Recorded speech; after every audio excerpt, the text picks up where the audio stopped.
Kim. Kim is super awesome, and he works as a deckhand. That's your like official title, right? Yeah, a deckhand. deckhand. So Kim and I, we actually go way back. He's hopefully going to tell you about it soon. Once we plug our mic in, it's so loud in here. So, my parents and I joined merchants back in 2004 when I was only 4 years old. And only 4 years old, imagine that. And Karis was like, hey. I was like 8 or 9, right? Yeah, you were 8 years old at that time. Yeah, we even have pictures together and stuff like that. Same ship. Wearing a tutu, and then I was wearing a captain's suit costume. Yeah. But anyway, we stayed on the Anastasis for 13 months until like January, like 2005.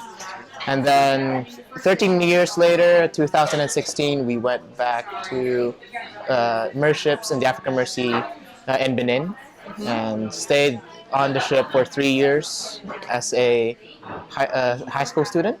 I was his youth leader for one of those years. Great. Important fact. Very important fact. And what was that? So like Cameroon and Guinea, and then So you were here, Benin. I was here, Benin, Cameroon, Guinea, and the first bit of Senegal. And then you graduated. And then I graduated. Yeah. Okay, so what happened after that? Most kids leave when they graduated. So why did you want to come back? Well, first of all, I wanted to become a seafarer, like a seafarer on deck, especially like a deck officer. So I took a chance on being trained on the ship as being a deck officer or being a mariner in general. Because like this is a really great training ground. I mean, every officer really are open for teaching like young minds like me. That's great. Yeah. And so now you're here without your family.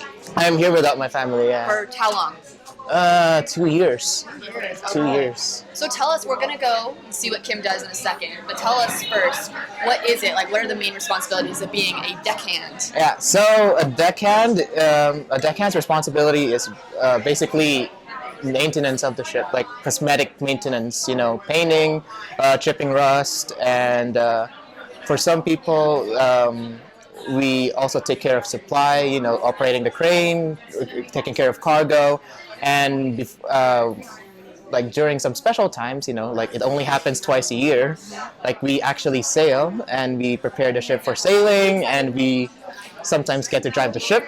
Yes. So one of the best experiences of being a deckhand is when you actually are on the helm and you getting to do all the stuff like that. Cool. So it's really exciting. We'll actually be doing some crane things. Okay. Crane thingies, so you just need a hard hat.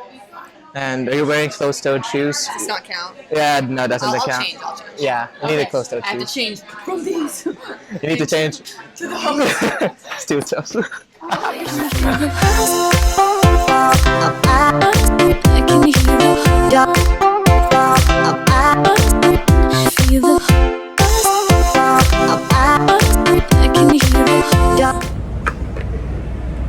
What's this little thing?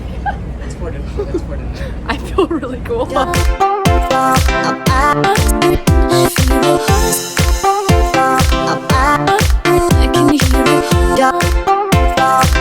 When we get food supplies, we put them on these pallets, these big wooden pallets we're about to pull up, and then we can bring the food up on those pallets. So that makes sense. Before I was like, why? And instead of throwing away those pallets, Yeah. like other ships do, Yeah. We would just reuse them for different purposes. Yes, we are creative. We must reuse everything. Yeah, look, here's a great example. This pallet is holding up this gangway, mini gangway, so love it! There's so many things I have to learn about this ship. I think I know the ship, and then that opens, and I'm like, why have I never thought about things? No. Wait, you want me to turn on this? I can let you do it, yeah. So I get, okay. Hey guys, I'm turning on the crane. Let's see if I can film this. So I'm gonna turn this this way. This way. Wait for it. Now pull this up. Press this. Okay guys, it's going. The vacuum system is now online. Did I do it? Yeah. I turned on the crane. Hear the pump. Whoa! Kim, you just made my life. Just turn on the crane.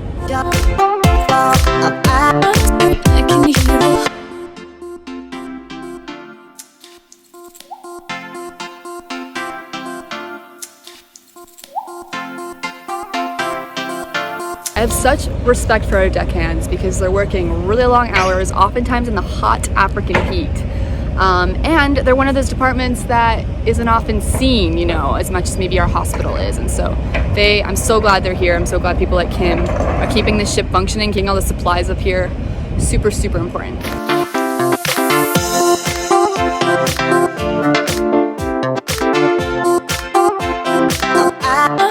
Okay, so the pallets are all in there and Kim is taking it down, controlling the crane and bringing it down to the dock. So they're waiting for some deckhands to get down there to grab it. So how long does an average crane, you know, errand or crane job take you? Just taking out the garbage, as simple as that. Take us an hour.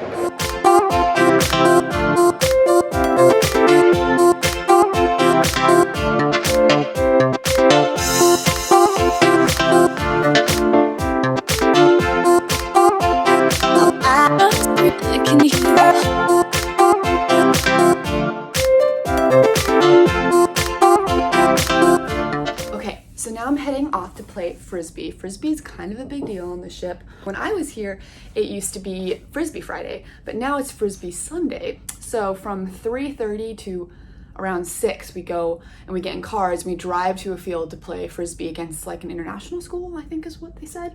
We used to play on the dock, so you could just come down whenever. But now if you want to play Frisbee, you have to come at 3:30 so you don't miss the car, because you can't walk there. It's like 20-minute drive.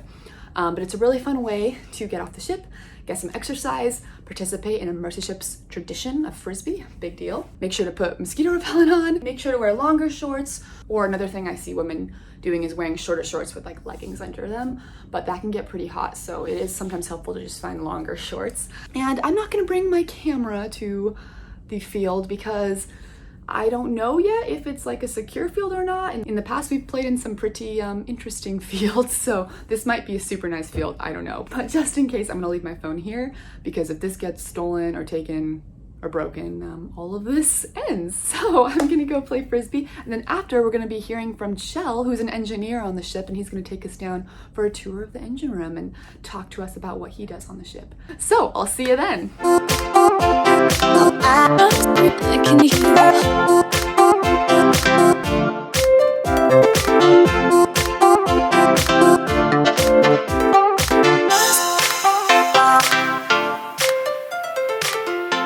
Sweet. I might just hold on to it. Hey everyone, we're here with Kjell. When I was 18, I was fortunate enough to get a training opportunity on board the Africa Mercy. And I came and worked in the engine room as a watchkeeper and assistant in the engine room, which was a lot of fun. And yeah, I feel like my life was changed when I was on board. Probably mostly due to the community, but like the people you work with and the work you do, it's very rewarding, even though you don't get paid. Yeah, so I met Lara on board. We became really good friends, and Really yeah, good friends. really good friends. Yeah, and I think we both had an eye out for each other, and yeah. I really. I'd like to say I called it about like 3 months, and I was like, yeah. So I always like to pretend I have a hand in the relationship, even though I really don't. It was just love.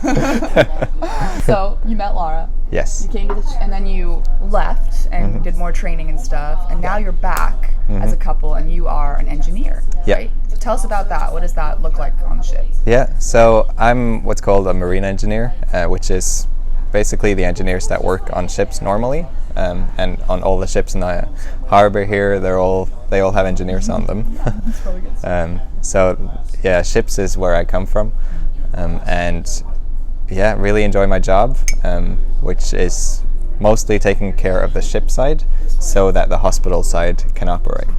Right. In our if you didn't know, we do have an engine room on the ship. So some people who might be interested in becoming an engineer might wonder, like, what is it like? Is it different to be an engineer on this ship than other ship? Or like, what is the stuff that you're normally doing throughout your day as a marine engineer? Yeah, well, so I would say the main difference here is the amount of crew, probably. I mean, I've worked on other ships where the crew has been a total of 13 people. Really? Yeah, which is pretty normal. I don't even know that life. Right? Yeah, that's right. So compared to this ship where we have like 400 crew, it's a massive difference. And on board here, I feel like there's a different focus when you work at sea, or quite a lot of jobs in the world, I guess. The focus is money and time off. So like people on board they were only focused on the money that they were making and when they were going home next. Right. That's interesting. That would create a different culture. Absolutely. Yeah. And with me being the only Christian on board, it was faith-wise, it was very, very different compared to here, where we pray before we go to work, and we pray during work, and we pray because we finish work. And You're like walking in the halls and it's like, can I pray for you right now? Yeah, that's right. Down. Yeah, that's right. That's awesome. No, that's a great point that I think a lot of people don't know, and why a lot of people who come here maybe for a short time to work in the engineer room or as a cadet or something end up staying, because it's such a unique ship life, I guess. So absolutely. That's cool. And just from a more technical side, for those smart engineers out there, what are the things that you're actually like doing downstairs? Like what takes up most of your time in the engine room? Things that are breaking or things you have to fix? Like what are you doing? Yeah, well, I mean, the ship is old, and quite a lot of things have been renewed.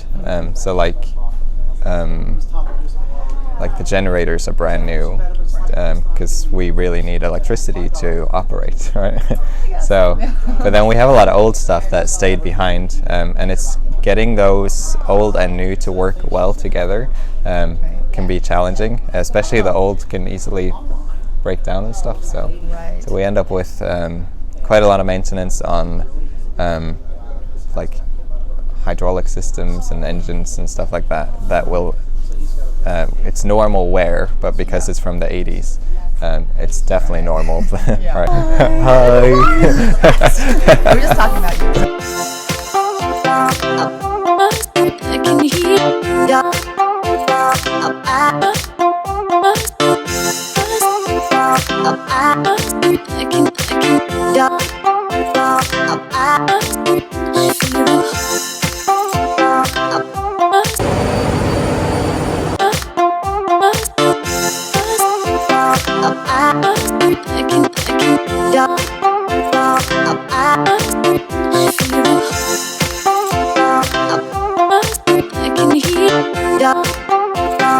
I think the challenging, for me at least, has been the constant change of people you work with. In engineering, we've been fortunate, like we don't have that much turnover, but when they do happen, it's quite a lot, because when you first come, it's quite a lot to grasp and learn, and then you build that experience just by being here. But then you have someone who's been here for very long, who you may be like who you knew you could always go to, like if you had a question about this system, because he had worked on that a lot, and then you have that person be replaced with someone who's never been on board. So rather than you asking them a question, they're coming to you and asking questions. Like always changing. Yeah. Is there any last encouragement or word of advice you give to someone who's considering coming here as an engineer? All right. If you're an engineer, we need you, first of all. Yeah, please come. But it really is.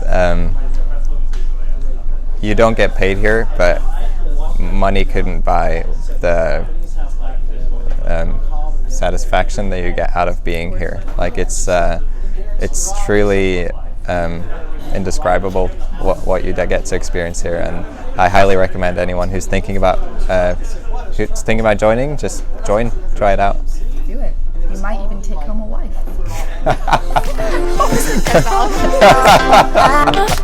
can hear